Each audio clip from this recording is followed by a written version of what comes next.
Остановить межгалактическое вторжение? Хватит и пули в голову. $1 миллион и всемирная слава? Десятка трупов вполне хватает. Но если нет огнестрельного оружия, доставайте огнемет. N-Foundation представляет история жанра антиутопия. Акт 1, глава 3. Чисто европейское преступление.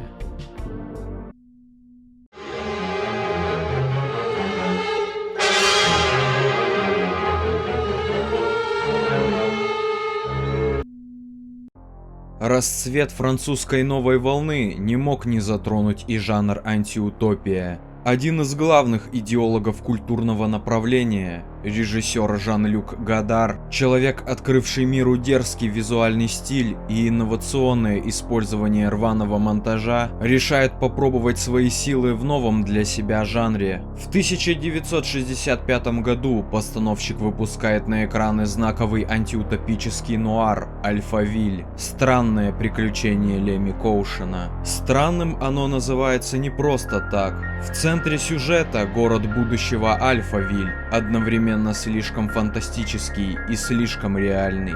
Представители французской новой волны в первую очередь исследовали проблемы современности, жизненные трудности и препятствия, которые встают на пути каждого человека. Как раз поэтому из фильма убраны нарочито фантастические элементы, вроде космических полетов, а сеттинг приближен к 60-м годам прошлого века. Альфавиль полностью управляется самым совершенным суперкомпьютером Альфа-60, который был создан беглецом из внешнего мира профессором фон Брауном.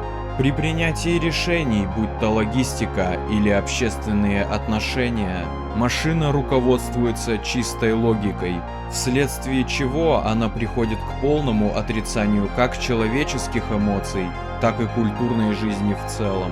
Полностью упорядоченное общество работает как часы. Тех же, кто по каким-либо причинам не смог отказаться от своей индивидуальности, ждет казнь. Ввиду того, что законы города не предполагают никаких эмоций и проявления всякой инициативы. Нестабильная обстановка во внешнем мире, нехватка информации о происходящем в городе, а также тенденция тоталитарных обществ к экспансии вынуждает руководство одного из городов в очередной раз внедрить в Альфавиль секретного агента с целью устранить главного архитектора системы фон Брауна.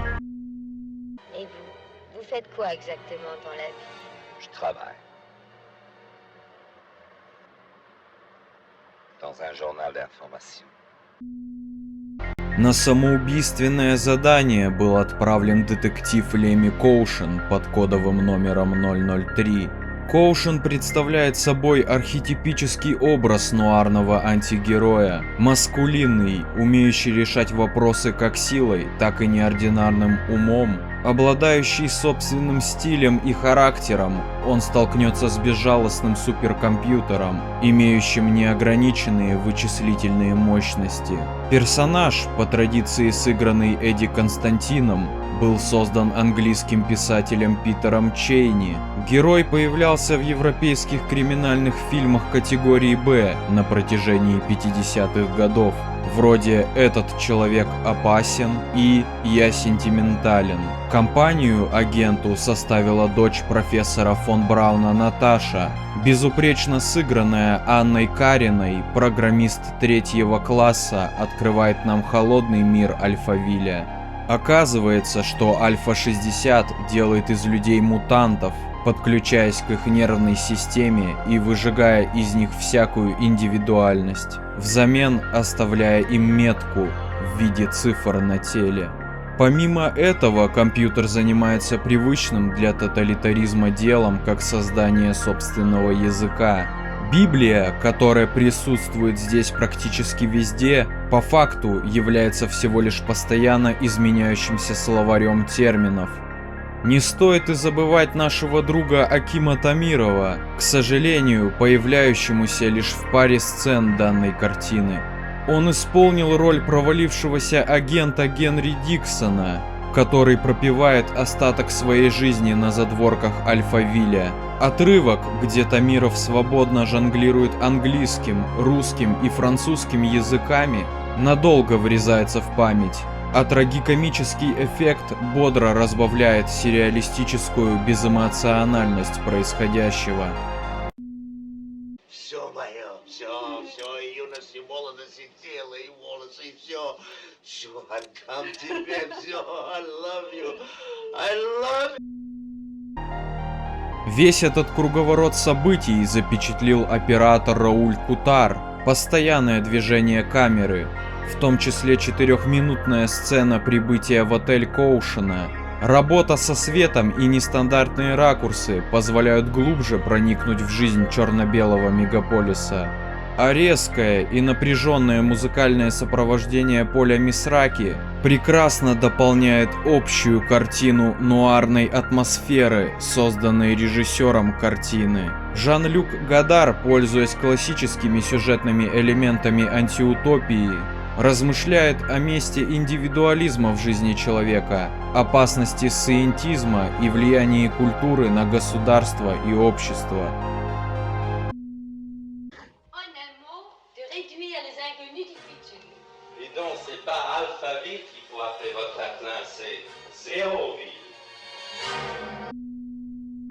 Альфавиль оставил яркий след не только в киноиндустрии, завоевав «Золотого медведя» на 15-м международном фестивале в Берлине.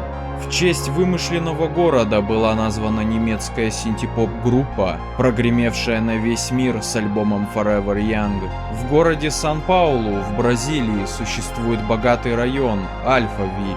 Отсылки к картине можно найти как в научно-фантастическом сериале Star Trek, творчестве музыканта Роберта Палмера, так и в произведениях известного японского писателя Харуки Мураками.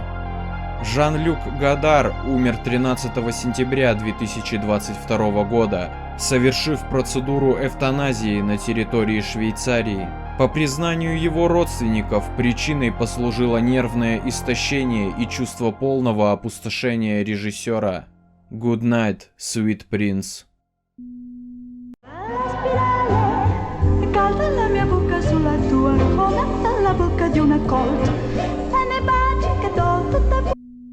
Signore e signori, vi ripeto le regole della grande caccia. L'istituzione a carattere mondiale che ha moralizzato questo secolo e che ha incatenato e legalizzato la violenza. Контракт на убийство, охота за головами, королевская битва. Постоянные темы для сюжетов не только антиутопий, но и различных боевиков, социальной сатиры или фильмов ужасов. Эти драматургические решения корнями происходят из рассказа The Most Dangerous Game, опубликованного в журнале Collier 19 января 1924 года на территории Соединенных Штатов. История о русском аристократе, генерале Зарове, быстро набрала популярность. Уже в 1932 году RKO Radio Pictures выпускает на экраны первую экранизацию романа Ричарда Коннелла. Этимология понятия The Most Dangerous Game происходит из понятия Big Five Game, самых ценных для охотника африканских животных. Первая половина фильма выдержана в атмосфере фильма ужасов. Генерал Заров вышел действительно харизматичным злодеем, а сама лента получила в основном положительные отзывы критиков. If you choose to play the leopard, I shall hunt you like a leopard. Prima regola. Ogni iscritto deve impegnarsi a compiere 10 cacce. 5 da cacciatore e 5 da vittima, alternativamente. Под впечатлением от рассказа Коннелла писатель Роберт Шекли в 1953 году публикует научно-фантастическую историю «Седьмая жертва». Сюжет, разворачивающийся вокруг смертельной игры, заметили в Италии и превратили его в мелодраматическую антиутопию «Десятая жертва». Фильм Элио Петри в плане выбора сеттинга пошел по пути того же годаровского Альфавиля. В том плане, что будущее здесь создается не декорациями, а скорее поведением людей. И если у французского коллеги было строгое тоталитарное общество, то в итальянской версии все происходящее больше похоже на произведение Хаксли. Перед нами глобальный мир, где самое популярное событие — это большая охота.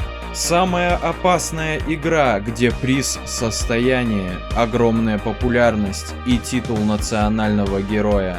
В этом, лишенном жестокости и войн, мире 21 века, компьютер в центре Женевы выбирает охотника и жертву. Расчетливой Кэролайн Мередит остается последнее убийство, чтобы войти в пантеон героев Большой Охоты. Выбор машины падает на итальянца Марчелло Палетти, который совсем недавно тоже был охотником. Но по правилам игры его роль изменилась на противоположную. Contro il pericolo di guerre di massa, iscrivetevi alla grande caccia. Solo la grande caccia può darvi un senso di sicurezza. Вообще, персонаж, сыгранный легендарным Марчелло Мастроянни, получился довольно харизматичным. Меланхоличный убийца, читающий комиксы, служитель весьма странного культа солнца с проблемами в личной жизни. Некоторые сцены с этим героем напоминают Джона Уика с его миром киллеров, а с фантастическим элементом все это безусловно напоминает эстетику киберпанка. Урсула Андерс стала мировым секс-символом после выхода экранизации романа Яна Флеминга «Доктор Ноу» в 1962. Первая девушка Джеймса Бонда быстро завоевала популярность у публики и получила Золотой глобус как новая звезда года. Роль Кэролайн Мередит получилась довольно удачной для Андерс. Архетип роковой женщины будущего вышел довольно оригинальным, развитие которого можно также отследить через культовую итало-французскую картину «Барбарелла» 1968 года. Оператором фильма выступил Джанни Ди Винанса, человек, делавший вместе с Феллини его 8,5, а также снимавший «Ночь» для Антониони. Интересные ракурсы и планы придают фильму артхаусный вид, что, впрочем, делает картину только глубже. L'intervista televisiva è tutta una scusa per portarmi qui e farmi fuori per pubblicità. Un carosello, eh? Sì, una specie di carosello. Niente da fare. Gli americani stanno sempre più avanti di noi. Над сюжетом поработал влиятельный сценарист Тонино Гуэра, а также автор сценариев для Федерико Феллини Эннио Флояна. Сюжет о реалити-шоу с убийствами в дальнейшем станет весьма популярным. После публикации «Седьмой жертвы» Роберт Шекли напишет новый рассказ «Премия за риск» 1960 года, в котором обрисует другую смертельную игру, где под прицелом телекамер за человеком ведут охоту 5 подготовленных бойцов. Неплохой выдалась немецкая телевизионная экранизация «Игра на миллион» 70-го года. А спустя 13 лет, в результате копродукции Югославии и Франции, в кинотеатрах появилась «Награда за риск». Работа Ива Бассе оказала значительное влияние на последующие картины в жанре киллер-шоу. Это и «Бегущий человек» Глейзера, «Королевская битва» Фукасаку, экранизации цикла «Голодные игры» и прочего. Культовый статус 10-й жертвы сложился совершенно не случайно. Отличная актерская игра вкупе с интересными сюжетными идеями подарила жанру антиутопии свою самую опасную игру.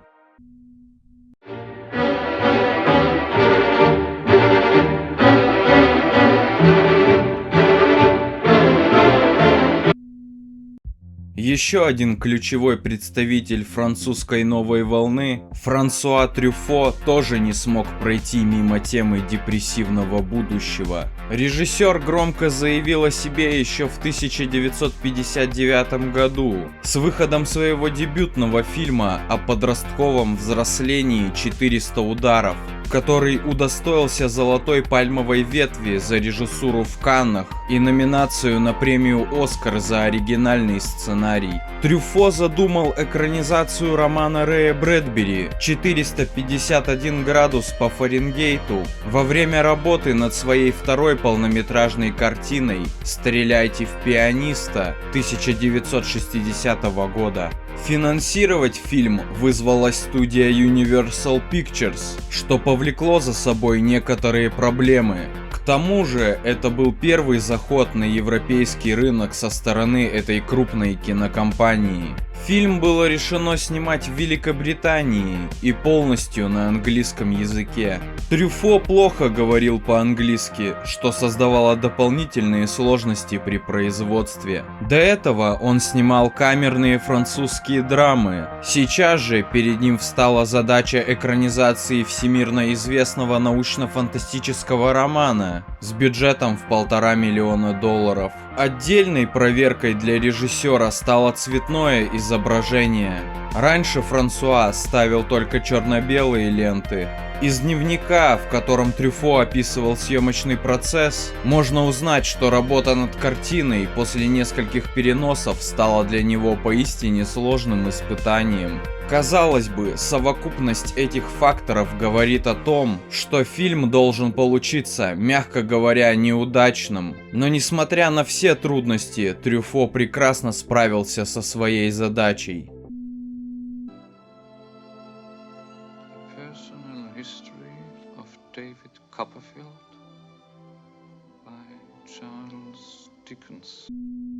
Система, созданная в экранизации 451 градуса по Фаренгейту, крепко стоит на двух столпах.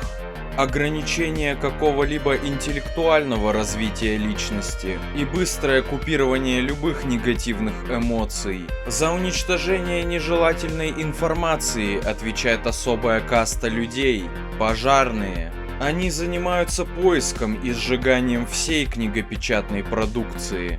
Контроль эмоций осуществляется через распространение различных антидепрессантов и стимуляторов. Соединение этих двух практик создает идеальный мир полной стабильности, словно время полностью остановилось и наступил конец истории. В центре сюжета оказывается рядовой пожарный Гай Монтег, стремительно меняющий свое мировоззрение после встречи с диссиденткой Кларисой. Визуальный стиль картины изобилует черно-красными тонами, по большей части характерными для тоталитарных режимов, а минималистичный дизайн окружения говорит о полном отсутствии культуры и искусства в жизни этого общества.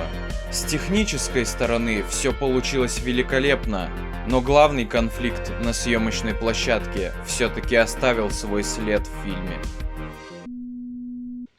I demonstrate how even a cylindrical object can be used.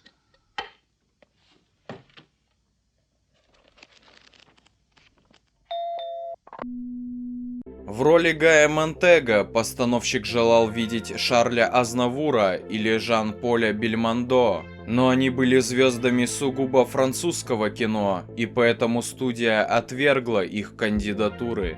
Взамен продюсеры хотели подписать Пола Ньюмана или Питера О'Тула. В итоге, к 1965 году главная роль досталась Оскару Вернеру, с которым Трюфо работал над экранизацией романа Анри Пьера Роше «Жюль и Джим» в 1962. С ним у режиссера разгорелся острый конфликт, что не позволило Трюфо полностью контролировать работу актера. Ошибкой постановщика также называют выбор Джули Кристи на двойную роль жены Монтега Лидии и бунтарки Кларисы. Вероятно, Трюфо хотел показать двойственность человеческой души, что, впрочем, не впечатлило его современников. А вот Сирил Кьюсак, сыгравший второстепенную роль капитана Битти, полностью отработал свой гонорар, создав интересного, характерного персонажа. Отдельного упоминания заслуживает и саундтрек картины. Написанные Бернардом Херманом композиции завораживают воображение, а некоторые создают мрачную и угнетающую атмосферу антиутопического будущего. You see, he couldn't go through with it. Don't worry, he'll be back. Here he comes. Good Lord, make up your mind. There. На момент премьеры в сентябре 1966-го фильм встретили довольно прохладно, но с течением времени критики стали более благосклонно относиться к картине, отмечая фирменный почерк Трюфо и философский базис оригинального произведения. Известный режиссер Мартин Скорсезе похвалил работу французского коллеги, упомянув ее влияние на свое творчество. Рэй Брэдбери также положительно отнесся к экранизации, отметив силу финальной сцены фильма. Несмотря на все недостатки, 451 градус по Фаренгейту остается как прекрасной картиной, так и убедительной адаптацией оригинального произведения. Well, take my word for it, Montag. There's nothing there. The books have nothing to say.